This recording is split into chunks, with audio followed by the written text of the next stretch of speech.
எல்லாருக்கும் வணக்கங்க. மேச ராசி நண்பர்களுக்கு உண்டான ஜூலை மாத பலன்களை தானுங்க இந்த பதிவில் நம்ம பார்க்க போகிறோம். ஜூலை மாதம் 1ஆம் தேதி செவ்வாய்க்கிழமை அதிகாலை பூரம் நட்சத்திரம் 3வது பாதம், பார்வதி அம்மன் அவதரித்த நட்சத்திரம் பூரம் நட்சத்திரம் 3வது பாதம், சிம்ம ராசி மீன லக்னத்தில் தானுங்க ஜூலை மாதம் பிறக்கப்படுது. அப்படி பிறக்கப்படக்கூடிய ஜூலை மாதத்தில் மேசராசியில் பிறந்த நண்பர்களுக்கு இந்த பிரபஞ்சம் எந்த மாதிரியான மாற்றங்களை தரப்போகுதுன்றது பற்றி தானுங்க ஆதாரபூர்வமாக இந்த பதிவில் நம்ம பார்க்க போகிறோம். பொதுவாக நிறைய பதிவில் நான் சொல்லியிருக்கிறேனுங்க, எதிர்பார்ப்புகள் அப்படின்றது எல்லாருக்கும் எல்லா தருணத்திலையும் இருக்க தான் செய்யுது. ஒவ்வொருத்தருக்கும் ஒவ்வொரு விதமான எதிர்பார்ப்பு. இந்த பிரபஞ்சம் எல்லாருக்கும் எல்லா தருணத்திலையும் சாதகமான ஒரு வாய்ப்புகளை தர்றதில்லைங்க. ஒவ்வொருத்தருக்கும் ஒவ்வொரு தருணத்தில் தான் ஒரு சந்தர்ப்பம் கொடுக்கும். மேஷ ராசியில் பிறந்தவங்களுக்கு மேஷ ராசியாதிபதி செவ்வாய் மேஷ ராசிக்கு 5வது பாவகன் சொல்லக்கூடிய பூர்வ புண்ணிய ஸ்தானத்தில் சந்திர பகவானோட சேர்ந்து சந்திரமங்கல யோகமாக இருக்கக்கூடிய தருணத்தில் தான் இந்த ஜூலை மாதம் பிறக்கப்படுது. இதில் ஆச்சரியம் என்ன அப்படின்னா, பூரம் நட்சத்திரம் 3வது பாதத்தில் சந்திரனும், அதே பூரம் நட்சத்திரம் 1வது பாதத்தில் 133 டிகிரியில் நமக்கு செவ்வாவும், இருவரும் ஒரே சாரத்தில், பார்வதி அம்மன் அவதரித்த சாரம் ஒரே சாரத்தில், சுக்கிர பகவானுடைய சாரத்தில் தான் சந்திர பகவானும் செவ்வாவும் இருக்காங்க, கூட கேது பகவான். அப்போது சுக்கிர பகவான் அப்படின்றவர் மேச ராசியில் பிறந்தவங்களுக்கு குடும்பஸ்தானாதிபதி, திருமணஸ்தானாதிபதி. குடும்பஸ்தானாதிபதி குடும்பஸ்தானத்திலேயே கார்த்திகை நட்சத்திரம் 2வது பாதத்தில் 31 டிகிரியில் இருக்கக்கூடிய தருணத்தால் 100% மன வாழ்க்கையில் இருக்கிற சங்கடங்கள் சரியாகும். மேசராசியில் பிறந்தவங்களுக்கு கணவன் மனைவிக்குள்ளார கருத்து வேறுபாடு ஏற்பட்டவங்களாக இருக்கட்டும், இல்லை பிரிஞ்சு போன தம்பதிகளாக இருக்கட்டும், நிரந்தரமாக பிரிஞ்சு போனவங்களுக்கு மறுமணம் ஏற்படுத்தும். திருமணத்துக்கு முயற்சி பண்ணிகிட்டு இருக்கிற நண்பர்களுக்கு திருமணத்தில் இருக்கிற தடைகள் நீங்கி திருமண ஏற்பாடுகள் செய்யக்கூடிய தருணமாக இருக்கும். பிரிஞ்சு போன காதலர்கள் ஒன்று சேர்றதுக்கான வாய்ப்புகள் கொடுக்கும். அதுபோக மேசராசிக்கு 4வது பாவகத்துக்கு அதிபதி தான் சந்திரன். வேறு யாருக்குமே இந்த பிராப்தம் கிடையாதுங்க. மேசராசியில் பிறந்தவங்களுக்கு சுபஸ்தானாதிபதியாக சந்திர பகவான் வருவார்.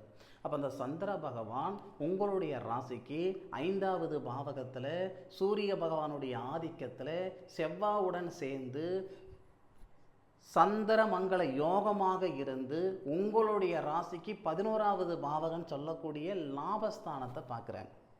லாபஸ்தானத்தில் இருக்கிறது நமக்கு ராகு. அப்போது இந்த குரு பகவான் உங்கள் ராசிக்கு 3வது பாவகத்தில் இருக்கிறவர் ராக பார்ப்பார். உங்கள் ராசிக்கு 11வது பாவகத்தை பார்க்குறார். அப்புறம் 11வது பாவகத்தை பார்க்கக்கூடிய கிரகங்கள் குரு பகவான், செவ்வாய், சந்திரன். ஏற்கனவே சந்திரனும் செவ்வாவும் சந்திரமங்கல யோகம். இப்போ குருவுடைய பார்வை, செவ்வாவுடைய பார்வை உங்களுடைய ராசிக்கு 11வது பாவகத்தில் படுவதால் அங்கே நமக்கு குருமங்கல யோகம் ஏற்படும். பொருளாதாரத்தில் இருக்கிற சங்கடம் சரியாக. இதுக்கு தான் விலாவரியாக நான் சொல்கிறேன். பொதுவாக மேசராசியில் பிறந்தவங்களுக்கு 4வது பாவகத்துக்கு அதிபதி செவ்வாவாக இருக்கிறதுனால ரொம்பவும் இலகிய மனப்பான்மை. ஒருத்தர் சங்கடப்பட்டு இருக்கிறாங்கன்னா அவர் காசு பணம் கேட்காமலேயே, என்ன சாமி உனக்கு ஏதாவது காசு பணம் வேணுமா, நம்மக்கிட்ட இருக்கோ இல்லையோ மற்றவங்க கிட்ட வாங்கி கொடுக்கக்கூடிய குணம் இந்த மேசராசி நண்பர்களுக்கு அதிகமாக இருக்கும். கொடுத்த பணம் வாங்குறதுக்கு முடியல, அது வேறு விஷயம். வாங்கின பணத்தை கட்டக்கூடிய திறமை இருக்கக்கூடிய மேசராசி நண்பர்களுக்கு கொடுத்த பணத்தை வாங்கக்கூடிய திறமை இருக்கிறதில்ல. 4 முறை கேட்பாங்க, 5வது முறை பரவாயில்ல அப்படின்ற மாதிரி ஒரு சூழ்நிலைக்கு வரக்கூடியவங்க தான் இந்த மேசராசியில் பிறந்தவங்க. இன்றைக்கும் பல பேருடைய வாழ்க்கைக்கும் பல பேருடைய வாழ்வாதாரத்துக்கும் இந்த மேசராசியில் பிறந்தவங்க உறுதுணையாக இருந்திருப்பாங்க, காரணமாக இருப்பாங்க. எந்த சூழ்நிலையிலையும் யாருடைய அழிவுக்கும் யாருடைய கஷ்டத்துக்கும் இந்த மேசராசியில் பிறந்தவங்க காரணமாக இருக்க மாட்டாங்க. நிறைய குடும்பத்தில் பார்த்திங்கன்னா அந்த குடும்பத்தில் தலைச்சம்பிள்ளையாக அந்த மேசராசியில் பிறந்தவங்க பிறந்திருப்பாங்க. அது ஆணாக இருந்தாலும் சரி, பெண்ணாக இருந்தாலும் சரி, தன்னுடைய தந்தையுடைய ஸ்தானத்தில் இருந்து தன்னுடைய குடும்பத்தையே நிர்வாகம் பண்ணக்கூடிய திறமை, அந்த அமைப்பு, அந்த வாய்ப்புகள் இந்த மேசராசி நண்பர்களுக்கு ஏற்பட்டிருக்கும். ஒரே வார்த்தையில் சொல்லணும்னா ஏணியை போல. ஏணி எல்லாரையும் ஏற்றி விட்டாலும் ஏணி எங்கேயுமே எப்பயும் ஏறாது, இருக்கிற இடத்துல தான் இருக்கும். அதுதான் மேசராசியில் பிறந்தவங்க.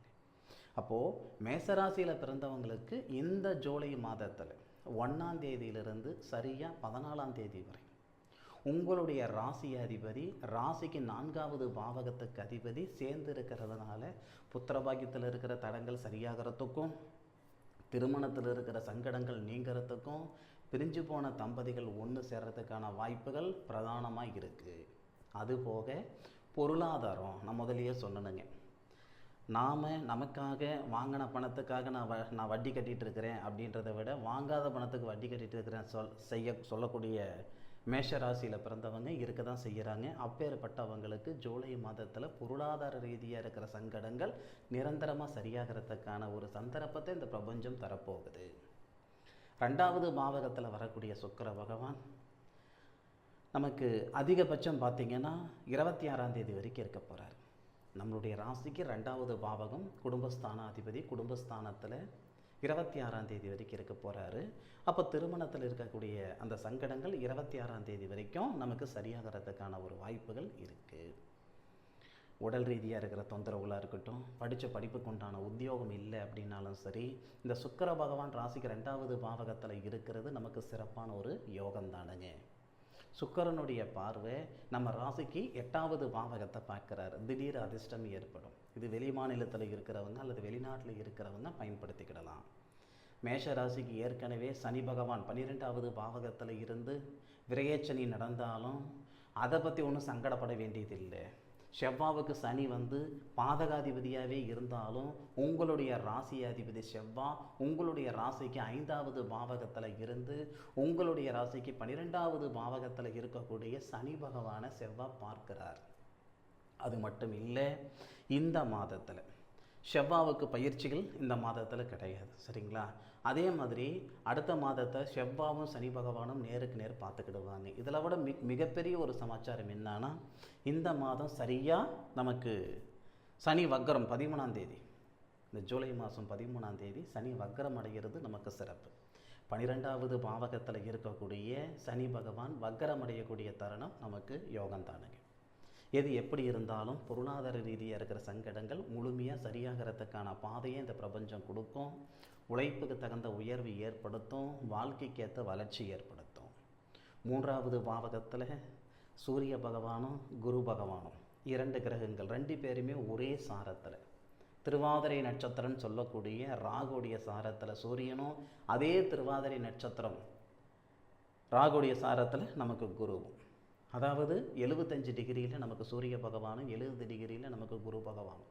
இது நமக்கு பாதகம் கிடையாது. எப்போவுமே சூரிய பகவானோட ஒரு கிரகம் 5 டிகிரிக்குள்ளார இருந்து அஸ்தமனம் ஆகிடும்.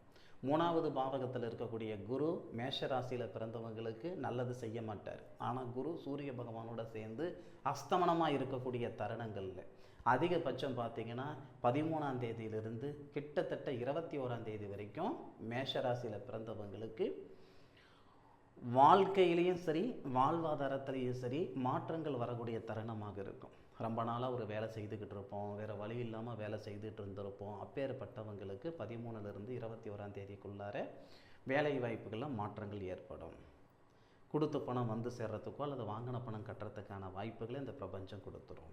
இல்லை ஒரு வேலைக்காக முயற்சி பண்ணிக்கிட்டு இருக்கிறேனுங்க, வெளியூர் வெளிநாடு போகிறதுக்காக முயற்சி பண்ணிகிட்டு இருந்தேனுங்க அப்படின்னா மேஷராசியில் பிறந்தவங்களுக்கு வரக்கூடிய ஜூலை மாதத்தில் இந்த பிரபஞ்சம் சாதகமான பலனை தரும். அதை பற்றி சங்கடப்பட வேண்டாம். அதே மாதிரி உங்களுடைய ராசிக்கு 10வது பாவகத்துக்கு அதிபதி 11வது பாவகத்துக்கு அதிபதி சனி பகவான் தான். அப்போ 10, 11 கூடிய அந்த சனி பகவான் நமக்கு வக்கரம் அடைகிறார். 12வது பாவகத்தில் வக்கரம் அடைகிறது நமக்கு யோகம்தான். 7.5 சனியுடைய நமக்கு விரயச்சனி நடந்துக்கிட்டு இருக்குது. 7.5 சனியில் விரயச்சனி நடந்துக்கிட்டு இருக்குது. அப்போ விரயச்சனியுடைய தாக்கம் கிட்டத்தட்ட 60% வரக்கூடிய ஜூலை மாதம் 13ஆம் தேதியிலிருந்து கண்டிப்பாக மாற்றங்கள் வரும். அதில் மாற்று கருத்து கிடையாது.